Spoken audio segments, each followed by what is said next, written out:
بسم اللہ الرحمن الرحیم۔ رمضان المبارک کے مہینے میں بہت سے مسلمان الحمدللہ نمازی بھی بنتے ہیں اور ان کو فکر ہوتی ہے کہ زندگی کے اندر ہم نے جو نمازیں نہیں پڑھی ان نمازوں کا کیا بنے گا۔ تو علماء کرام سے مسائل سن کر ان نمازوں کو قضا کرنے کا شوق بھی پیدا ہوتا ہے اور ہونا بھی چاہیے، اس لیے کہ توبہ سے صرف گناہ معاف ہوتا ہے، قضا ذمے میں باقی رہ جاتی ہے۔ دو طرح کے حقوق انسان پہ لازم ہیں، ایک حقوق اللہ اور دوسرے حقوق العباد۔ توبہ کرنے سے گناہ معاف ہوگا، لیکن اللہ کا حق بھی ادا کرنا ہے اور بندوں کا حق بھی ادا کرنا ہے۔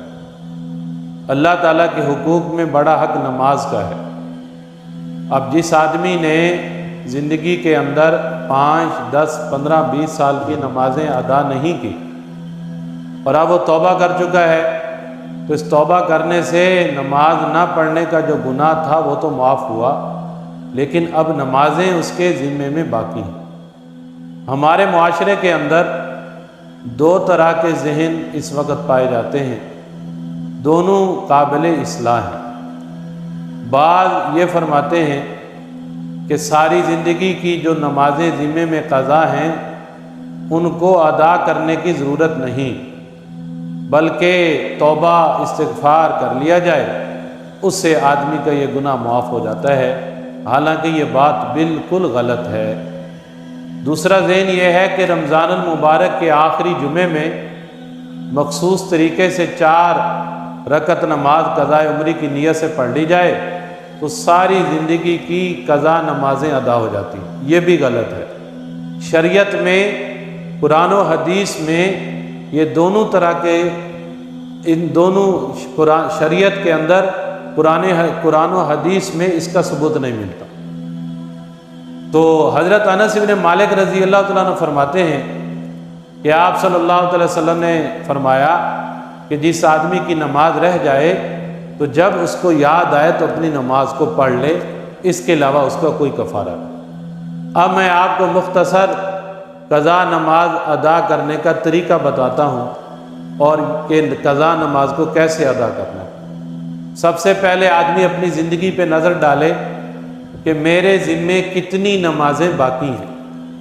اگر تو ہر نماز کا وقت اور دن یاد ہے، پھر تو آسان ہے کہ آدمی نیت کرے گا کہ میرے ذمے جو فلاں نماز فلاں وقت کی باقی ہے میں اس کو ادا کرنے کی نیت کرتا ہوں۔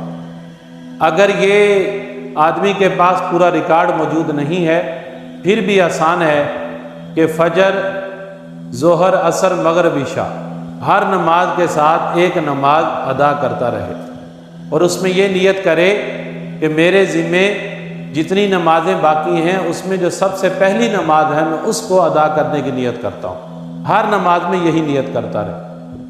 3 اوقات ایسے ہیں جن کے اندر قضا نماز ادا کرنا، کوئی بھی نفل نماز پڑھنا جائز نہیں۔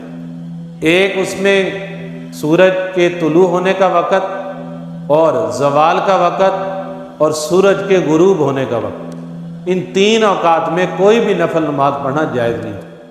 اس کے علاوہ 3 اوقات اور ہیں جس میں قضا نماز پڑھی جا سکتی ہے لیکن نفل نماز پڑھنا جائز نہیں۔ صبح صادق سے لے کے فرض نماز کے کھڑے ہونے تک صرف سنت پڑھ سکتے ہیں، اس میں قضا نماز، اس میں نفل نماز نہیں پڑھ سکتے، لیکن قضا نماز اس میں پڑھ سکتے ہیں۔ اور فجر کی نماز ہو جانے کے بعد سورج نکلنے تک کوئی نفل نماز پڑھنا جائز نہیں، لیکن قضا نماز پڑھ سکتے ہیں۔ اسی طرح عصر کی نماز کے بعد سے لے کے مغرب کی نماز تک نفل نماز پڑھنا جائز نہیں، لیکن قضا نماز پڑھ سکتے۔ تو اب ہر آدمی اپنا خود دیکھ لے کہ میرے ذمے کتنی قضا نمازیں باقی ہیں، تو ان نمازوں کو ابھی سے ادا کرنا شروع کر دے۔ زندگی کے اندر اگر قضا نمازیں باقی رہ جائیں تو آدمی اپنے رشتہ داروں کو وصیت کر دے کہ میری نمازوں کا فدیہ دے دیں۔ زندگی کے اندر فدیہ دینا جائز نہیں، لیکن مرنے کے بعد فدیہ دینا جائز ہے، اور ایک نماز کا فدیہ 2 کلو گندم یا 2 کلو آٹا یا اس کی قیمت ہے۔ فرض نمازوں کے ساتھ وتر کی قضا بھی لازمی ہے، سنت اور نفل کی قضا نہیں ہوتی۔ اس لیے جن بھائیوں کے ذمے نمازیں باقی ہیں ابھی سے نمازوں کو قضا ادا کرنے کی فکر میں لگ جائیں، وگرنہ اگر ادا کیے بغیر دنیا سے چلے گئے تو اس پہ اللہ تعالیٰ کی طرف سے پکڑ بھی ہو سکتی ہے۔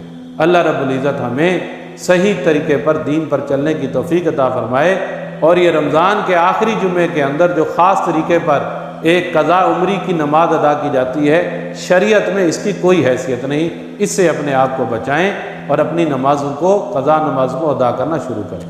اللہ تعالیٰ ہمیں عمل کی توفیق دے۔